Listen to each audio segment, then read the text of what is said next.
Doctor Who showrunners tell us lies? Don't be silly. Of course Stephen Moffat won't ever come back to Doctor Who. Sorry, what's that? Boom. Joy to the world. Never heard of him. Of course, season 1 will be a perfect jumping on point for newcomers. Huh? Sutek? Ncuti Gatwa watching Pyramids of Mars? Oh, come on! Okay, fair enough. Maybe Doctor Who does lie to us from time to time. I'm Ellie for Who Culture, here with 10 more times Doctor Who lied to your face. Number 10. No Daleks in Series 11. The 13th Doctor's first series boldly resisted bringing back elements from the past, with showrunner Chris Chibnall promising Radio Times that, quote, "We've got a new Doctor, all new characters, all new monsters, and all new stories." When pressed on what this meant for the Daleks back in 2018, Chibnall rather cheekily replied that they wouldn't appear, quote, "this year." He was right, of course. They appeared in 2019's New Year's Day special Resolution. But because Resolution was filmed as part of the Series 11 production, this is a very obvious bending of the truth. There wasn't even that much of a gap between the Series 11 finale and Resolution. The Battle of Ranskor Av Kolos aired on the 9th of December 2018, just over 3 weeks before the broadcast of the New Year's Day special. So yes, technically Chris Chibnall wasn't lying, but also technically the Daleks do appear as part of Series 11. Oddly enough though, Resolution was then included on some editions of the Series 12 box set, despite being a very clear continuation of Series 11 with the whole Ryan's dad subplot. Still, it's a showrunner's rite of passage to lie to the press about returning monsters, so we'll let Chris Chibnall off the hook with this one. Number 9. Russell T Davies will never return to Doctor Who.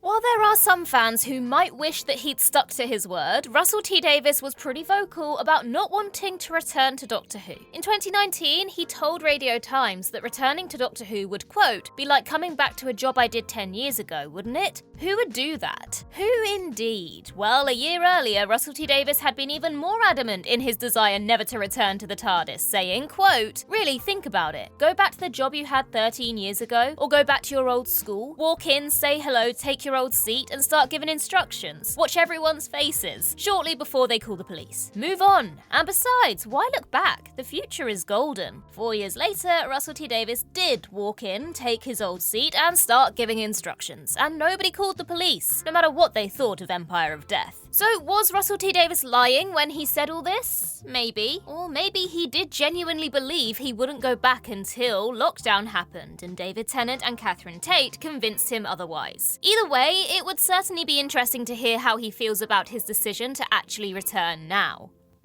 Number 8. Matthew Waterhouse in Time Flight.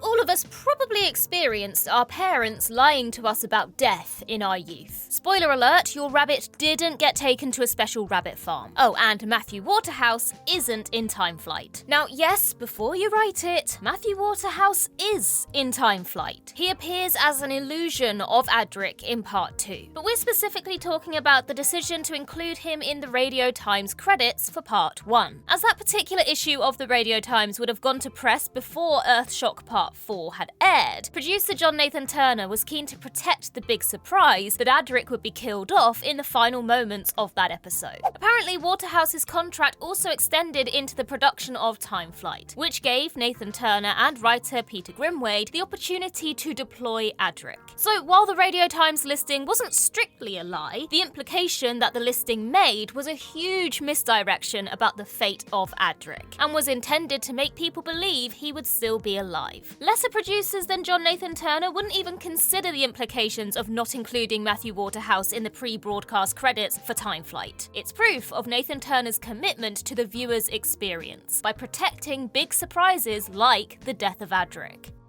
Number 7. Searching for the 12th Doctor.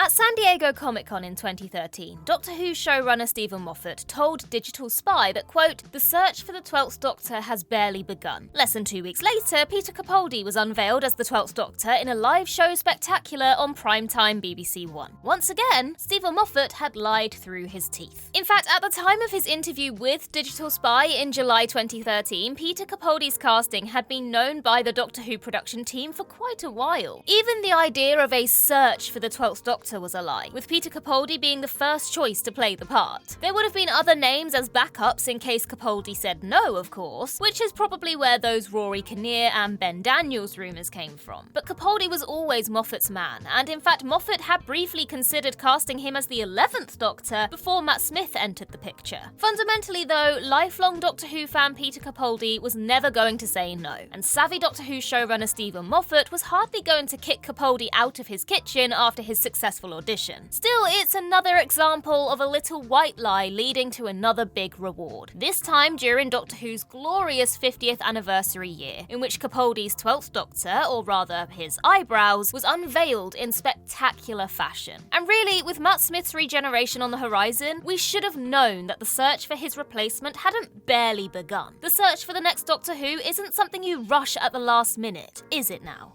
Or is it? Number 6. Colin Baker's regeneration. Colin Baker's departure from Doctor Who was announced on the 18th of December 1986, just 12 days after the conclusion of his final story, The Trial of a Time Lord. When the newspapers broke the gossip, they stated that Baker had declined the BBC's offer of doing 4 final episodes. While the kids at home probably wouldn't know this in advance, the fact remains that Baker's lack of involvement in season 24 had been widely reported in the press. Flash forward 9 months and we find the 6th Doctor lying face down on the floor of the TARDIS console room. Had Colin changed his mind? Why, of course not. Instead, it was decided that Sylvester McCoy would dress in Colin's costume and a curly blonde wig to convince the nation that they were seeing the 6th Doctor regenerate before their very eyes. The finished result is one of the least believable effects sequences ever done in Doctor Who, and that really is saying something. You can clearly see the join between McCoy's brown hair and his blonde wig, no matter how much distortion they put on his face. Hey look, we didn't say these would all be convincing lies now, did we? Number 5. The final end of the Daleks. When Patrick Troughton gravely stated that it was, quote, the final end at the climax of The Evil of the Daleks, the BBC genuinely didn't know if the Daleks would be coming back. Terry Nation had gone off to America in the hope of selling his creations to the US television market. However, every subsequent claim that the Daleks have been defeated once and for all has become one of Doctor Who's most consistent lies. Fundamentally, Doctor Who needs the Daleks, so every apparent genocide against Skaro's finest rings a bit hollow. There's always a hidden army of Daleks in a pocket universe or light years away, or a small faction of them always survives, allowing them to return and plot their revenge against the Doctor. It's the same with the Master. Whether he's left to rot on the planet Zerafas or shot dead by his vengeful wife, we know that someday further down the line, the Doctor's best frenemy will be back to cause chaos once more, and once more again. And again, and again. And would we want it any other way? No matter how many people claim that they're tired of the Daleks or the Master, they would be distraught if Doctor Who truly delivered the final end for either of the Doctor's greatest enemies. And frankly, there's been a Dalek-shaped hole in the show for the past couple of years, so please, please keep lying to us about this one. Number 4. It was always the plan for Ncuti Gatwa to exit.